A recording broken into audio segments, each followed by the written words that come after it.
기독교 신앙의 기본 원리는 오직 은혜입니다. 여러분 삶 속에 오직 하나님의 은혜만 넘쳐날 수 있기를 바랍니다.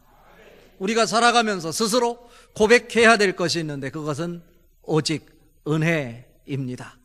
이것이 기독교 신앙의 기본 원리인 것입니다. 우리는 죄악의 자리에서 여전히 어둠의 터널을 거닐면서 지옥을 향해서 달려가고 있었던 사람입니다. 그런데 조건 없이 하나님 사랑으로 용서로 우리에게 찾아오셔서 하나님의 은혜를 받을 만한 자격도 조건도 능력도 없는데 하나님은 우리에게 넘치는 선물로 채워주셨습니다. 이것이 바로 은혜입니다. 이러한 은혜로부터 시작되는 것이 우리 기독교의 기본이다 라고 하는 것입니다. 그래서 성경은 우리가 예수를 믿어 구원을 받는다 라고 하는 것도 결국 이런 하나님의 은혜를 입어서 믿음으로 구원을 받는다 또는 하나님의 은혜로 구원을 받는다 라고 이렇게 고백하는 것입니다.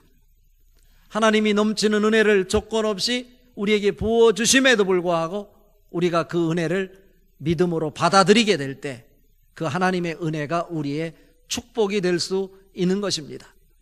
그럼 하나님의 은혜를 믿음으로 받아들인다고 하는 것 어떤 모습으로 우리에게 나타날까요? 한마디로 표현하면 하나님을 가까이 하는 일입니다. 그렇다면 하나님을 가까이 하는 방법이 무엇일까요? 그리고 하나님을 가까이 할 때 주어지는 축복은 무엇일까요? 오늘 본문 말씀을 통해서 그 해답을 찾아보려고 합니다. 첫 번째, 하나님을 가까이 한다고 하는 것은 하나님의 말씀으로 자녀를 교육하고 있는가입니다. 이 물음에 답변할 수 있어야 하나님을 가까이 하는 것이다 라고 하는 것입니다. 여러분 자녀를 하나님의 말씀으로 양육하고 계십니까? 이 물음에 대해서 오늘 우리는 답변을 해야 합니다. 오늘 읽은 말씀 1절 2절 같이 한번 읽어봅니다. 내 아들아 나의 법을 잊어버리지 말고 내 마음으로 나의 명령을 지키라. 그리하면 그것이 내가 장수하여 많은 해를 누리게 하며 평강을 더하게 하리라 말씀하고 있습니다. 여기에서 아버지가 아들에게 주시는 메시지로 소개가 되고 있습니다. 내 아들아 라고 시작을 합니다. 여기에 연상되는 것이 있습니다. 솔로몬은 누구의 아들입니까? 이스라엘의 통치 이래 가장 위대한 왕, 이스라엘을 통일왕국을 이루었던 왕, 그리고 그 왕이 하나님 마음에 합한 왕, 그리고 메시아가 탄생되는데 그 다윗의 혈통을 통해서 탄생될 것이라고 성경에서 예언하고 있는 그 말씀을 통해서 확인할 수 있듯이 가장 대표성을 띠는 왕은 아마 다윗 왕일 것입니다. 솔로몬의 아버지는 다윗입니다. 다윗은 언제든지 하나님의 법을 붙잡고 살았던 사람입니다. 때로는 인간이었기에 실수가 있었지만 그럼에도 불구하고 우리아의 아내의 일을 범한 것 외에는 평생에 여호와 보시기에 악을 행하지 않았다고 성경은 기록하고 있습니다. 그런 다윗 밑에서 신앙의 교육을 받고 자라난 자가 바로 솔로몬입니다. 이제 솔로몬이 어느덧 장성하여 결혼을 했고 이제 부모가 된 것입니다. 아버지가 된 것입니다.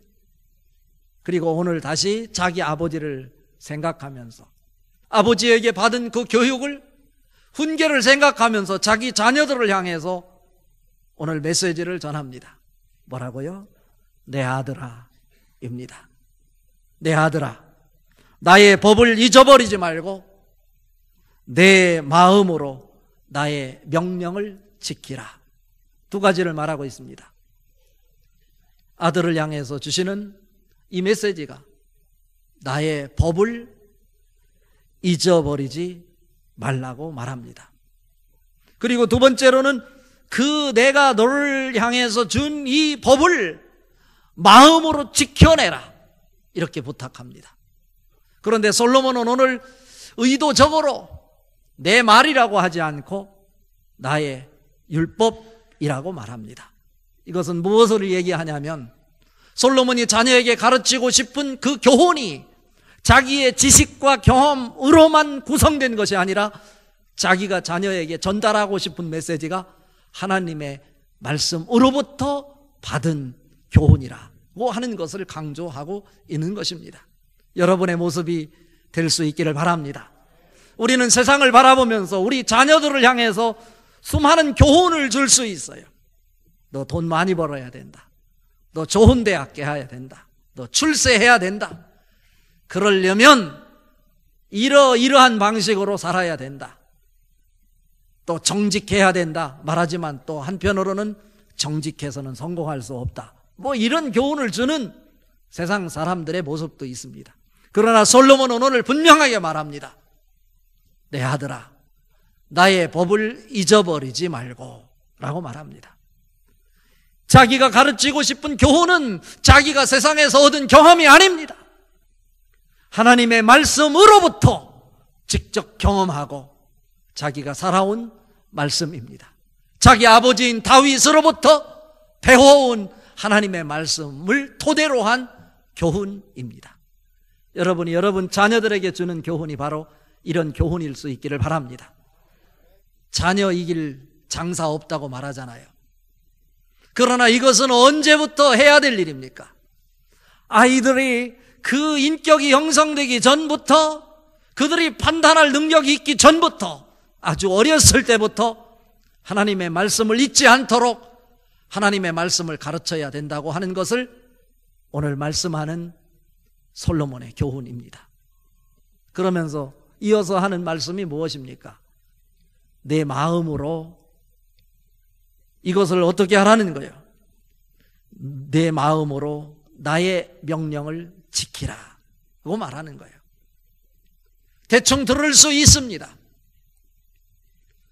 그러나 그 하나님의 말씀이 그 자녀에게 온전히 전달되어 그 말씀이 그 아이의 중심에 자리매김을 해서 마음에 각인되어 마음으로 그것을 순종하고 지켜낼 수 있게 하고자 하는 그 간절한 소원이 이 아비 마음속에 담겨 있는 것입니다. 두 가지를 얘기하고 있잖아요. 하나는 소극적인 면에서 하나님의 말씀을 잊어버리지 말라고 하는 것입니다. 그리고 적극적인 측면에서는 너가 나로부터 들은 그 하나님의 말씀이 네 마음판에 새겨져서 마음으로 그 말씀을 순종하고 지켜내는 사람이 되라. 이 말씀이 그에게 축복으로 이어질 것이다 라고 하는 것입니다. 2절이 바로 그 1절에 대한 그것을 지키면 그리하면 이라고 말씀하고 있는 거죠. 2절 한번 읽어볼까요?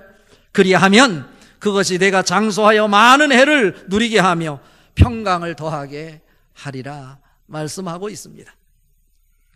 하나님의 말씀을 잊지 않고 그 말씀을 마음판에 새겨서 마음으로 그 말씀을 순종하고 지켜 행하면 이 땅에서 장수하게 만들어 주시겠다. 오랜 날을 살 수 있게 해 주시겠다. 이것은 무엇을 의미하는 것입니까? 이 땅에서 오랜 동안 오랜 날들을 하나님에 의해서 연장을 받되 그 오랜 날들이 그냥 길이만 긴 것이 아니라 건강한 모습으로 활력을 발휘하면서 강건함으로 활동하는 사람으로 살게 해주시겠다.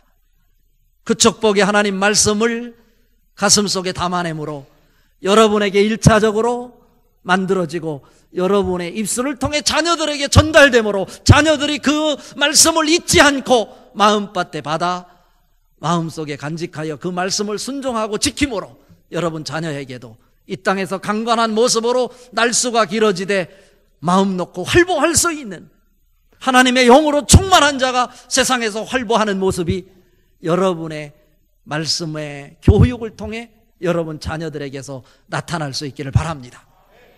그런 건강만 주는 것이 아니라 그런 장수만 주시는 것이 아니라 그 말씀이 중심이 되어 말씀을 가까이 하고 말씀을 잊지 않고 말씀에 순종하여 살아가게 될 때 그 자에게 주시는 축복이 장수와 평강의 축복을 주시겠다라고 말합니다. 여기서 평강은 샬롬의 축복을 이야기합니다. 샬롬은 건강 자체예요.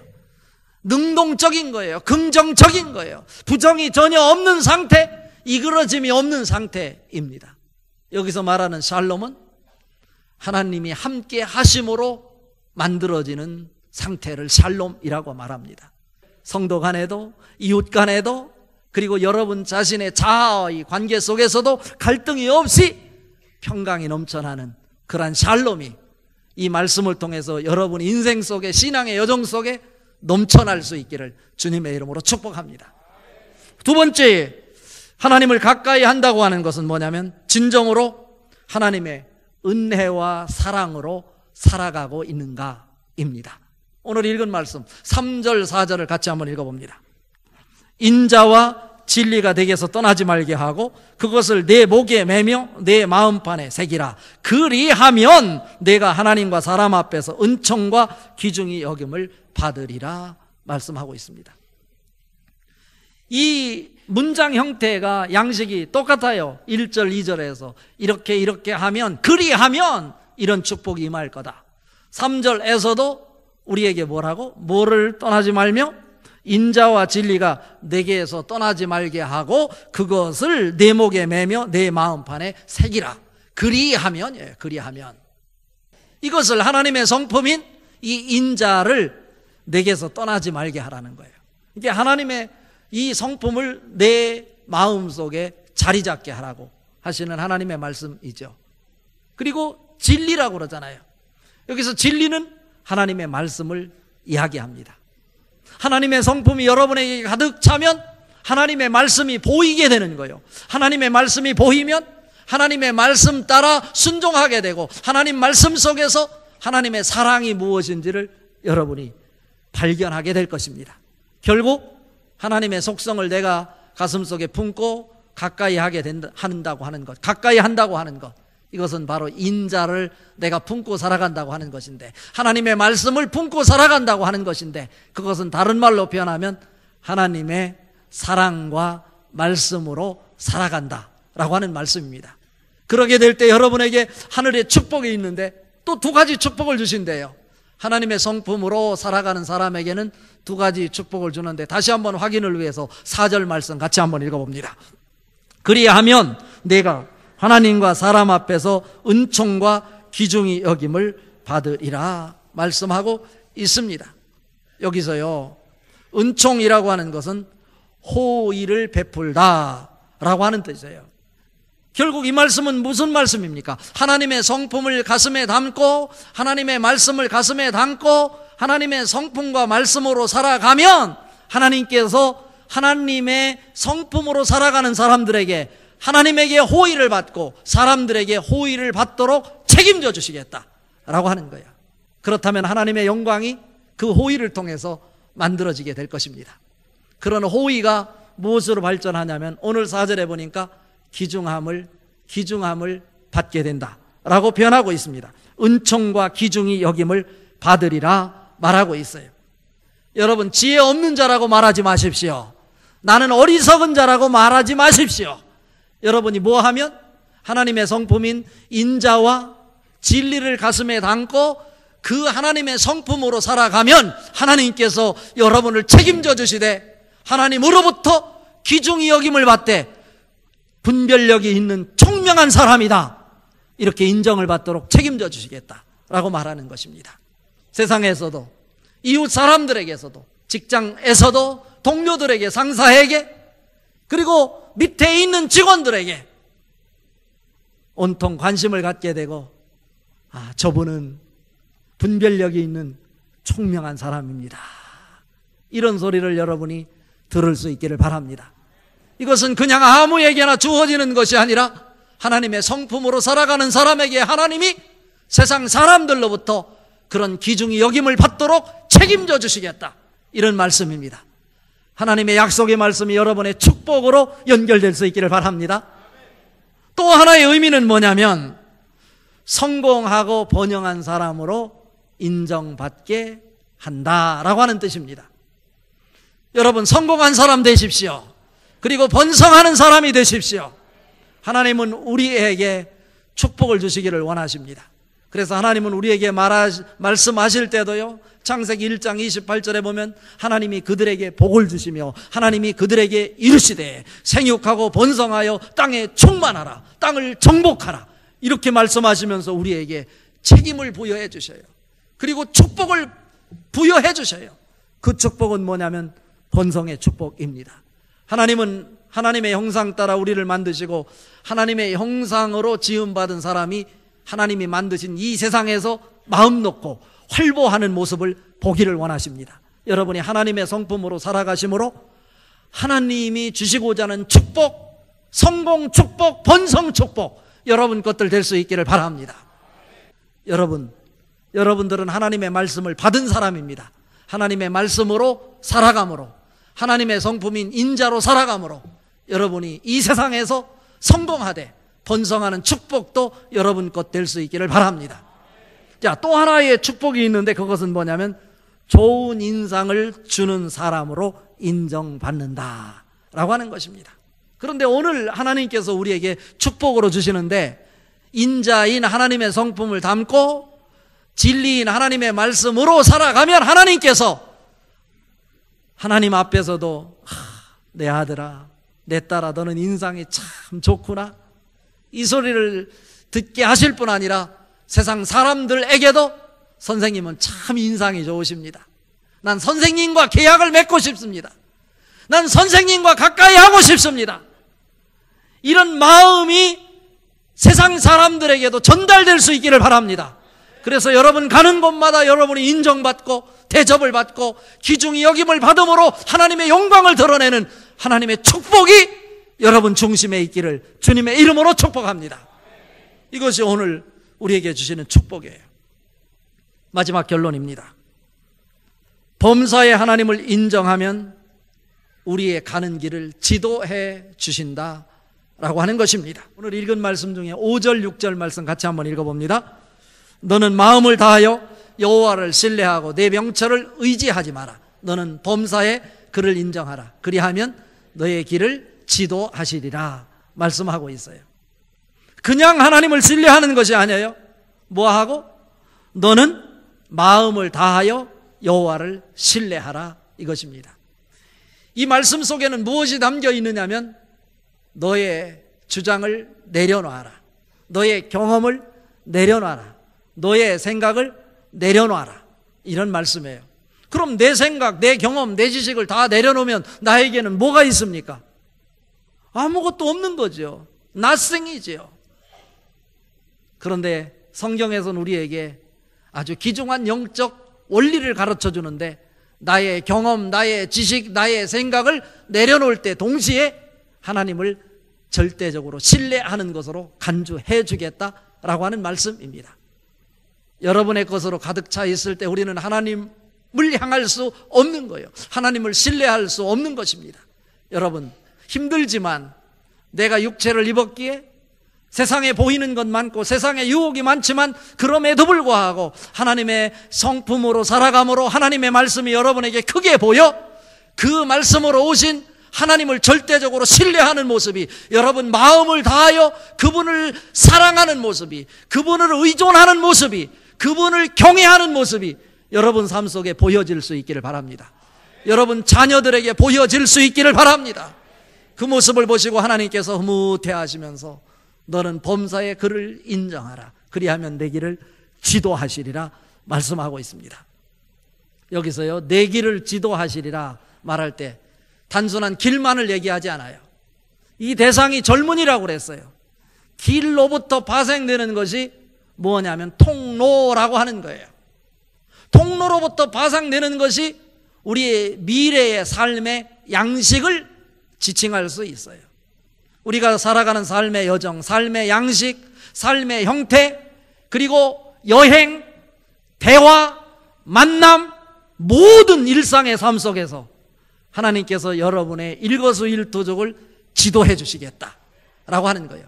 이 말씀은요, 단순히 방향을 선정해 주겠다라고 하는 의미만 담고 있지 않아요.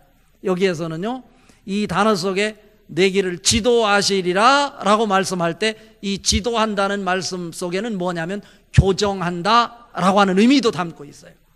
내 인생에 구부러진 부분이 있을 때 뭐까지 하냐면 치료까지 해주시겠다라고 하는 거예요. 이것이 바로 힐링의 역사가 아니겠습니까? 하나님의 말씀을 통해서 여러분의 부족한 부분이, 연약한 부분이 치료가 될 수 있기를 주님의 이름으로 축복합니다. 이것이 어린이날 여러분에게 주시는 거예요. 하나님을 가까이 하게 될 때 범사에 여러분을 내세우는 것이 아니라 스스로 자신을 낮추고 겸손하여 하나님에게 내 마음이 집중되게 할 때 하나님께서는 여러분의 이 삶의 양식을 바꿔주고 여러분 인생 속에 일그러진 부분이 있으면, 연약한 부분이 있으면 그 부분까지 치료해 주시겠다, 이렇게 말씀하고 있는 것입니다. 이 축복이 여러분의 것이 될 수 있으면 좋겠습니다. 평탄하게 하신대요. 번영케 하신대요. 풍부한 축복의 의미가 담겨 있는 거예요. 오늘 읽은 말씀 중에 보면은 8절, 9절도 한번 읽어봐야 되는데요. 이러한 축복으로 연결되어서 7절, 8절, 9절, 10절까지 12절까지 이어지는데요. 우리 8절만 한번 읽어봅시다. 이것이 내 몸에 양약이 되어 내 골수를 윤택하게 하리라 말씀하고 있어요. 양약이 되게 한대요. 여호와를 전적으로 마음을 다해 신뢰하면, 그래서 여러분의 중심에 하나님의 성품과 하나님의 말씀이 있으면 그것이 여러분에게 양약이 된다. 내 길을 지도하신다라고 할 때 그 단어 속에 뭐가 들어있냐면 치료의 역사까지 만들어주신다. 구부러진 것이 있으면 펼쳐주신다는 거예요. 그리고 연약한 부분이 있으면 양약이 되어 치료해 주신다. 그런데 그 치료가 어떤 치료냐? 골수를 쪼개어 골수를 윤택하게까지 만들어주신다 라고 하는 것입니다. 혈관의 질병이 치료될지어다. 이 시간 뼛속에 있는 질병도 치료될지어다. 하나님의 말씀은 치료하는 거예요. 여러분 지식을 절대적으로 의지하지 마십시오. 여러분 경험을 절대적으로 신뢰하지 마십시오. 우리가 신뢰할 것은 오직 이 땅을 창조하시고 여러분에게 조건 없이 은혜를 베풀어 주신 하나님이십니다. 마음을 다하여 하나님을 신뢰하고 그분을 의지하게 될 때 여러분의 길을 지도해 주실 것입니다. 여러분 앞날을 보장해 주실 것입니다. 그럴 때 우리는 어떤 자로 바뀌어지게 되냐면 9절 말씀으로 바뀌어지게 됩니다. 같이 읽어봅니다. 내 재물과 내 소산물의 처음 익은 열매로 여호와를 공경하라. 10절 그리하면 내 창고가 가득히 차고 내 포도즙들의 새 포도즙이 넘치리라. 하나님의 그 축복의 역사가 우리의 창고까지 차고 넘치는 놀라운 축복으로 연결되어짐을 보여주는 말씀입니다. 그리고 우리의 삶 속에서 첫 열매로 하나님께 공경하게 된다. 가장 가치 있는 것을 하나님 앞에 드리게 된다. 하나님의 것을 하나님의 것으로 구별하며 살 수 있도록 살아가게 된다. 이런 말씀 아니겠어요? 여러분 어떤 상황 속에서도 우리는 정직하게 진실함으로 하나님의 말씀으로 충만해 서 있을 때 귀신도 주눅들어 떠나게 될 줄로 믿습니다. 그런 축복이 오늘 어린이날 여러분이 먼저 하나님의 은혜를 받고 하나님의 성품과 말씀으로 가까이함으로 하나님을 가까이함으로 주어지는 하늘의 축복. 첫 번째 주어지는 축복이 뭐가 있어요? 하나님을 가까이 할 때 오래 살고 싶다 이러지 말고 하나님 말씀을 잊지 않고 가까이 하면 여러분이 건강하게 오래 살게 된다는 거예요. 그리고 또 축복이 뭐라고 그랬어요? 평강의 축복이 있다고 그랬어요. 그리고 또 축복이 뭐라고 그랬어요? 하나님의 성품을 갖고 살아가게 될 때 여러분이 하나님과 사람들 앞에서 귀중히 여김을 받는다고 그랬어요. 그리고 하나님을 가까이 하게 될 때 여러분이 여러분의 인생 속에 비뚤어진 것 교정해주고 여러분의 갈 길, 미래의 삶의 양식을 책임져 주시고 이끌어 주신다. 이런 말씀입니다. 이런 당당한 하나님의 축복의 말씀을 붙잡고 오늘 또 승리하는 여러분 될 수 있기를 주님의 이름으로 축복합니다.